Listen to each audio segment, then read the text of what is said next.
नमस्कार दोस्तों, आज की क्लास में हम बात करने वाले हैं टीजीटी, पीजीटी और एलटी ग्रेड में आने वाले शेक्सपियरियन एज से इंपॉर्टेंट क्वेश्चंस को लेकर के। तो चलिए ज़्यादा टाइम वेस्ट ना करते हुए हम अपनी क्लास को स्टार्ट करेंगे। लेकिन स्टार्ट करने से पहले हम थोड़ा सा आपसे कहना चाहेंगे कि आपका जो एग्जाम है ये बहुत जल्द ही होने वाला है। तो इसके लिए आप सभी लोग कमर कस के तैयार हो जाइए और अपनी अपनी तैयारी को बेहतर बनाने के लिए आप जुड़िए एजुकेशन कोचिंग के साथ और आपकी तैयारी बेहतर होगी, ऐसी हम उम्मीद करते हैं। आइए फिर हम आगे बढ़ते हैं, क्लास को आगे शुरू करते हैं। आज की क्लास में हम बात करेंगे इंपॉर्टेंट शेक्सपियरियन एज से 10 क्वेश्चंस को, और ये क्वेश्चन आपके पेपर में आने के बिल्कुल चांसेस हैं भाई। चलो भाई देखते हैं पहला क्वेश्चन क्या है। देखो भाई, आपका पहला क्वेश्चन आपके सामने स्क्रीन पर आ चुका है। तो क्वेश्चन को आप देखेंगे और इसका आंसर बताएंगे। सभी लोग देखिए, पहला क्वेश्चन है the founder of romantic comedy is. Romantic comedy का फाउंडर किसे कहा जाता है या रोमांटिक कॉमेडी का फाउंडर है कौन। देखिए, ये क्वेश्चन आया हुआ है पीजीटी दिल्ली 2015 में, 2015 में क्वेश्चन आया हुआ है। राइट आंसर सभी लोग बताएंगे। इसका राइट आंसर ऑप्शन नंबर ये रॉबर्ट ग्रीन। क्या है इसका सही आंसर? है रॉबर्ट ग्रीन। और बाकी ऑप्शन के बारे में हम बात करते हैं। Thomas Nash, Thomas kid, Thomas Lodge और थॉमस नैश। देखियो भाई ध्यान से, हमें ये चीज देखना है कि ये जो हम चार ऑप्शन पढ़ रहे हैं, ये चारों ऑप्शन हमें दिख रहे हैं यूनिवर्सिटी विट्स से रिलेटेड है ये। तो आइए हम थोड़ा सा आगे बढ़ते हैं और इनके बारे में भी जानते हैं कि ये कौन थे यूनिवर्सिटी विट्स, ये क्या हैं। 7 यूनिवर्सिटी विट्स, यानी कि यूनिवर्सिटी विट्स की संख्या कितनी थी भाई? 7 थी। यहाँ पे सब कुछ लिख के मैंने समझाया है। उसका रीजन ये है कि आप सभी इसका स्क्रीनशॉट ले सकें और सारे मैटर को एक जगह एक ही स्क्रीन पे पा सकें। चलो भाई, 7 यूनिवर्सिटी विट्स, ये हमारे जो यूनिवर्सिटी विट्स से इनकी संख्या 7 है। देखो सबसे पहले इसमें कौन है? सबसे पहला इसमें आता है नंबर क्रिस्टोफर मार्लो का। कौन है भाई साहब? सबसे पहला है Christopher Marlowe. Christopher Marlowe baptized February 26, यानी कि 3 दिनों के बाद बैप्टाइजेशन होता है, तो इसकी जो डेट ऑफ बर्थ रहेगी वो 23 हो जाएगी, यही ना। 1564 यानी कि 1564 में इनका जन्म हुआ था और इनकी डेथ 30 मई 1593 को होती है। आगे है भाई दूसरा। देखिए रॉबर्ट ग्रीन, क्या है? रॉबर्ट ग्रीन दूसरा नाम है। रॉबर्ट ग्रीन का जन्म 1558 में हुआ था। इनकी डेथ 1592 यानी 1592 में हुई। आगे है फिर अगला है भाई थॉमस नैश। थॉमस नैश का जन्म अगर हम बात करें तो 1556 में हुआ था और इनकी डेथ 1606 में होती है। आगे देखिए चौथा नंबर है भाई थॉमस लॉज। थॉमस लॉज का जन्म होता है 1557 1557 में और इनकी डेथ होती है 1625 यानी 1625। आगे है भाई पांचवा नंबर हमारा राइटर है जॉर्ज पील। जॉर्ज पील, इनका जन्म 25 जुलाई 1556 को होता है। इनकी डेथ 9 नवंबर 1596 को हुई थी। आगे देखिएगा, आगे है हमारा 6 number Thomas kid. Thomas kid का जन्म कब हुआ था? थॉमस किड का जन्म हुआ था 1558 में और इनकी डेथ हुई थी 1594 यानी 1594 में। अगला है आखिरी लास्ट हमारा ये है थॉमस लिली। थॉमस लिली का जन्म हुआ था 1554। ये भी देखिए क्वेश्चन मार्क लगा है, यानी कि ये भी यहाँ पे ये पूरी तरह से सेटिस्फाई नहीं है, ये सेटिस्फैक्ट्री आंसर नहीं है, यानी कि ये अभी आंसर पूरी तरह से कंफर्म नहीं है। और इनका जो डेथ है 1606 में 1616 में हुई थी, ये क्लियर है, लेकिन अभी इस पे क्वेश्चन मार्क लगा हुआ है।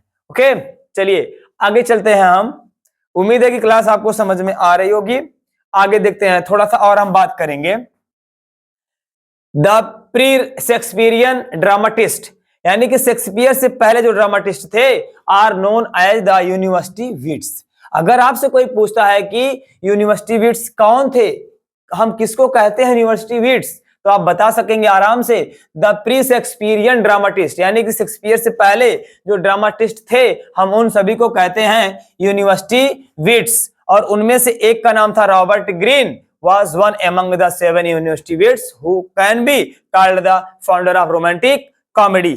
कह रहा दोस्तों हमारे जो 7 यूनिवर्सिटी विट्स थे उनमें से एक का नाम है रॉबर्ट ग्रीन, जिसे हम फाउंडर ऑफ रोमांटिक कॉमेडी के नाम से जानते हैं। चलिए आगे चलते हैं नेक्स्ट क्वेश्चन पे।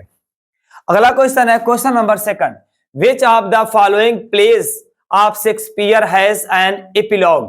ध्यान दीजिएगा, कह रहा कि आपके सामने 4 ऑप्शन है, चारों ऑप्शन में से कौन सा ऐसा ऑप्शन है जो ये कहता है विच of the following pledge, Shakespeare के 37 प्ले में से, यहां पे जो 4 ऑप्शन है इसमें से कौन सा ऐसा प्ले था, चारों ऑप्शन में कौन सा ऐसा प्ले है जो एक एपिलॉग है। क्या है भाई? एपिलॉग। एपिलॉग का मतलब epilogue is the opposite of prologue. Okay, ध्यान दीजिएगा। तो इसमें राइट आंसर है ऑप्शन नंबर ये। क्या है भाई? इसका राइट आंसर है ऑप्शन नंबर ये, टेम्पेस्ट, द टेम्पेस्ट। यहां पे देखिए सब जितने भी इनके प्ले यहाँ पे हैं सबके सामने हमने उनके सन को भी राइट डाउन किया है ताकि आप उनको अच्छी तरह से याद कर पाए। कई बार जब देखेंगे ना तो देखते देखते याद हो जाएगा दोस्तों। देखिएगा, द टेम्पेस्ट आया था 1616 में, लिखा था उन्होंने।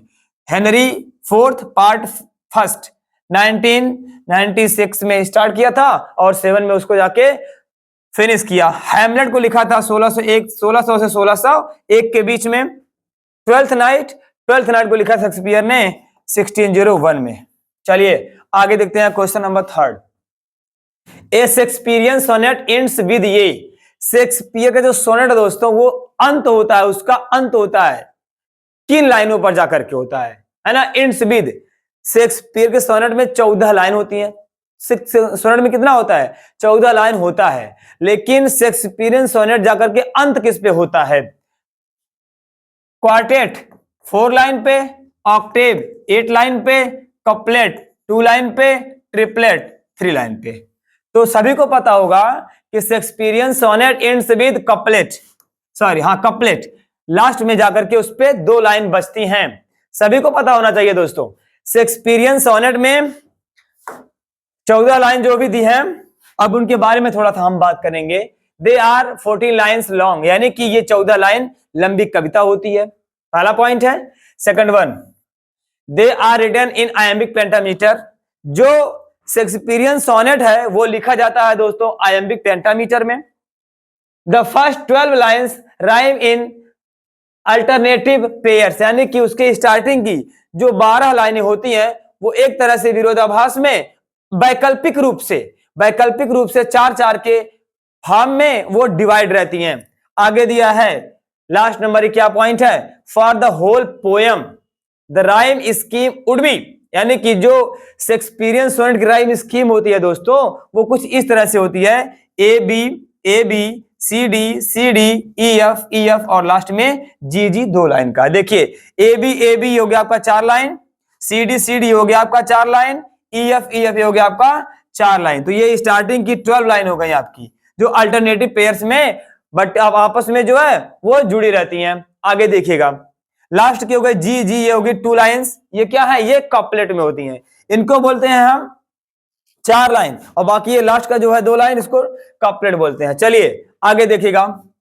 Lives but is walking shadow a poor player occurs in Shakespeare's. ध्यान दीजिएगा, जो लाइन दिया गया है लाइफ्स बट, जीवन कुछ नहीं है, बस एक प्रतिछाया मात्र है। जीवन क्या है?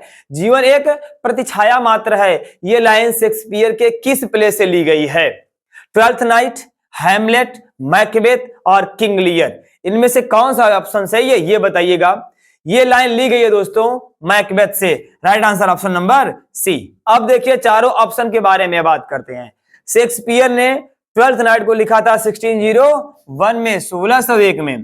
दूसरा है हैमलेट को लिखा था 16 से 1601 तक, यही ना, यानी कि 16 से 1601 यानी 1600 से 1601 तक। आगे देखिएगा मैकबेथ को लिखा था 1606 में और किंग लियर लिखा था 1605 में। उम्मीद है कि सभी को बहुत समझ में आ रहा होगा, मजा भी आ रहा होगा। चलिए दोस्तों आगे चलते हैं। Question number 5, the main theme of the Shakespearean sonnet is. Shakespearean sonnet की जो मेन थीम है वो क्या है? What is the main theme of Shakespearean sonnet, जो कि 14 लाइन का होता है, आयम्बिक पेंटामीटर में होता है, कपलेट में जाके एंड होता है ना। उसकी उसकी जो है मेन थीम क्या होती है, तो उसकी मेन थीम होती है दोस्तों लव। क्या होती है? शेक्सपियरियन सोनेट की मेन थीम होती है लव। चलिए आगे चलते हैं। अगला क्वेश्चन है क्वेश्चन नंबर 6। बहुत आसान क्वेश्चन है ये। The total number of sonnets written by Shakespeare is. Shakespeare ने कुल कितने सोनेट लिखे हैं? 154। 154 यानी कि B option is the correct. Okay, question number 7। Which of the following writers didn't win the Nobel prize for literature. आपके सामने जो 4 विकल्प दिए गए हैं, चारों ऑप्शन में कौन सा ऐसा राइटर है जो कि अपने जीवन काल में लिटरेचर के लिए क्या नहीं दिया गया था? नोबेल प्राइज नहीं दिया गया था। क्या नहीं? नोबेल प्राइज नहीं दिया गया था। आपके सामने ऑप्शन है George Bernard Shaw, John Galsworthy, William Butler Yeats और लास्ट में है जेम्स जॉयसी। जल्दी बताएं दोस्तों कौन सा ऑप्शन इसमें सही हो सकता है? इसका सही ऑप्शन है डी, जेम्स जॉयसी को नहीं मिला था। अच्छा, हम बात करते हैं कि जॉर्ज बर्नार्ड शॉ को मिला था नोबेल प्राइज। क्यों मिला था इनको? इनको मिला था भाई ड्रामा के लिए। किसके लिए मिला था? ड्रामा के लिए मिला था। जॉन गाल्सवर्दी को मिला था फिक्शन के लिए। किसके लिए? फिक्शन के लिए। विलियम बटलर इट्स को मिला था पोएट्री के लिए। किसके लिए? पोएट्री के लिए। जेम्स जॉयसी को अपने जीवन काल में लिटरेचर के लिए कोई भी नोबेल प्राइज नहीं मिला था। उम्मीद है कि समझ में आया होगा सभी लोगों को। फिर से एक बार, जॉर्ज बर्नार्ड शॉ को मिला था ड्रामा के लिए, जॉन गाल्सवर्दी को मिला था फिक्शन के लिए और विलियम बटलर इट्स को मिला था पोएट्री के लिए। Next one, question number 8। What is the sub title of the play twelfth night. Twelfth night जो लिखे हैं शेक्सपियर, इसका सब टाइटल क्या है? बहुत आसान क्वेश्चन है ये दोस्तों, very very easy question. Option number B is the correct answer. और व्हाट यू विल, तुम क्या चाहोगे? थोड़ा सा हम इसके बारे में जानेंगे। व्हाट यू विल, ये जो फ्रेज है ना, ये फ्रेज को दिया किसने था? इस फ्रेज को यूज किसने किया है? तो इस फ्रेज को यूज किया है ओलिविया ने। किसने? ओलिविया ने यूज किया है। बस यहां से इतनी ही काम की चीज है कि जो ये फ्रेज है व्हाट यू विल, इसको यूज किसने किया था? इसको यूज किया था ओलिविया ने। आगे देखिएगा, क्वेश्चन नंबर 9 है the line there's a special providence in the fall of a sparrow occurs in। यानी कि जो लाइन दी गई है there's a special providence in the fall of a sparrow, ये जो है शेक्सपियर के किस प्ले से ली गई है? Hamlet, Henry fourth part first, the Tempest, twelfth night. किससे ली गई दोस्तों? जल्दी बताइएगा। ये आपका इसका राइट आंसर है ऑप्शन नंबर ये, हैमलेट से। किससे ली गई थी? ये लाइन है हैमलेट से। ध्यान दीजिएगा, हैमलेट को लिखा था 1600 से 1601 के बीच। हेनरी फोर्थ पार्ट फर्स्ट 1966 से 1907 तक, यानी कि 1900 से 1996 से 1997 के बीच लिखा। द टेम्पेस्ट 1616 में इनका ये लास्ट प्ले था। ट्वेल्थ नाइट 1601 में। चलिए आज की क्लास का अपना ये लास्ट और अंतिम क्वेश्चन है, ध्यान दीजिएगा दोस्तों। Fortinbras is a character in Shakespeare's is, यानी कि शेक्सपियर के किस प्ले में फोर्टिनब्रास नाम का ये कैरेक्टर पाया जाता है? King Lear, Othello, Hamlet, Julius Caesar. जल्दी बताइएगा। इसका राइट आंसर है ऑप्शन नंबर सी। क्या सही है? हैमलेट। किंग लियर कब लिखा था? तो किंग लियर को लिखा था शेक्सपियर ने 1605 में। ओथेलो को लिखा था 1603 से 1604 तक। हैमलेट को 1600 से 1601 के बीच। जूलियस सीजर को लिखा था दोस्तों 1599 में। उम्मीद है क्लास आपको अच्छी लगी होगी, समझ में आई होगी। अगर समझ में आई है तो एक बार क्लास को लाइक करें, सेशन को शेयर करें, और अगर नए आए तो एक बार चैनल को सब्सक्राइब करें। फिर मिलते हैं अगली वीडियो में। Okay, thank you, best of luck.